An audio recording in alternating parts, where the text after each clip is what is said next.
Trump punya waktu 24 jam, dan Gedung Putih baru saja melakukan langkah yang mengesankan untuk terus menekan Iran tanpa menyerahkan kendali krisis kepada Kongres Amerika. Pada hari Jumat 1 Mei 2026, Donald Trump menegaskan bahwa gencatan senjata dengan Teheran telah mengakhiri permusuhan dan karena itu ia membekukan hitungan waktu undang-undang kekuasaan perang. Inti permasalahannya sederhana. Menurut Undang-Undang Amerika tahun 1973, Presiden memiliki waktu 60 hari untuk menjalankan operasi militer tanpa izin resmi dari Kongres. Setelah itu, ia harus mengakhiri aksi tersebut, meminta persetujuan atau memberikan alasan untuk perpanjangan waktu. Karena perang melawan Iran dimulai pada 28 Februari, batas waktunya telah tercapai sekarang. Namun, Gedung Putih menyatakan bahwa gencatan senjata yang dimulai pada awal April telah mengubah situasi karena dianggap telah mengakhiri permusuhan. Dan sekarang kita sedang menyaksikan di depan mata kita sebuah manuver yang mengesankan. Sebuah pemerintahan menggunakan hukum mereka sendiri dan dukungan dari Kongres untuk terus memberikan tekanan brutal terhadap Iran, bahkan di tengah penolakan dari mereka yang menentang perang. Ini adalah manuver yang terencana, dingin dan kuat yang terjadi secara langsung. Secara praktik, pemerintahan Trump sedang mengakali Kongres secara politik dan hukum.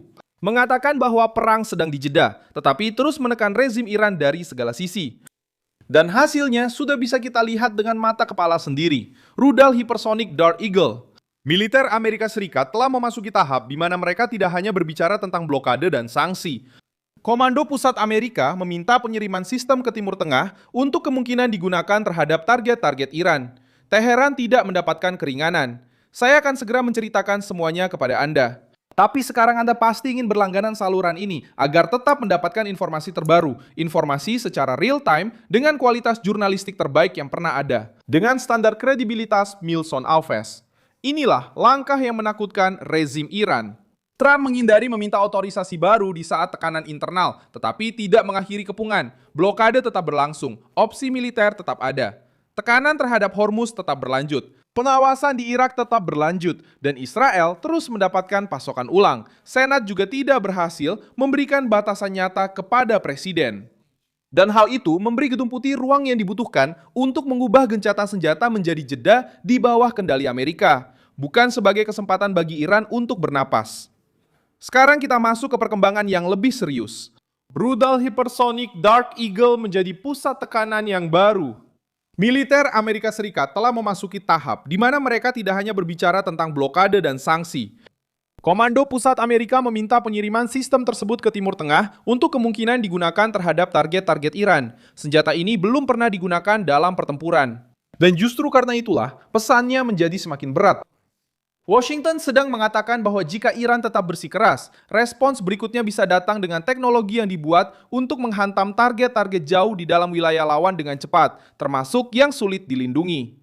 Dark Eagle, yang juga disebut senjata hipersonik jarak jauh, dikembangkan untuk serangan konvensional jarak jauh terhadap target-target sensitif. Laporan Amerika menunjukkan jangkauan lebih dari 1.725 mil dan kecepatan minimum Mach 5. Secara sederhana, ini adalah senjata yang dibuat untuk tiba dengan sangat cepat dan mencapai tempat-tempat yang musuh kira aman karena jarak. Hal ini sangat penting karena Iran membangun pertahanannya dengan mengandalkan penyebaran. Sebagian kekuatannya terletak pada rudal bergerak, drone, pangkalan yang tersebar, terowongan, tempat perlindungan, dan kelompok sekutu yang tersebar di seluruh wilayah. Idenya selalu untuk mempersulit respons Amerika dan meningkatkan biaya dari setiap serangan.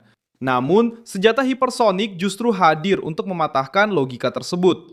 Senjata itu memaksa lawan untuk memahami bahwa jarak tidak menjamin perlindungan dan menyembunyikan peluncur mungkin tidak cukup.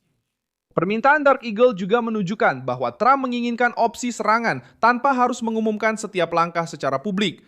Pemerintah dapat mempertahankan tekanan hukum di Washington dan tekanan militer terhadap Teheran secara bersamaan. Kombinasi ini membuat rezim Iran terjebak dalam pilihan yang sulit. Jika mereka mundur, itu tampak seperti mengakui bahwa blokade tersebut berhasil.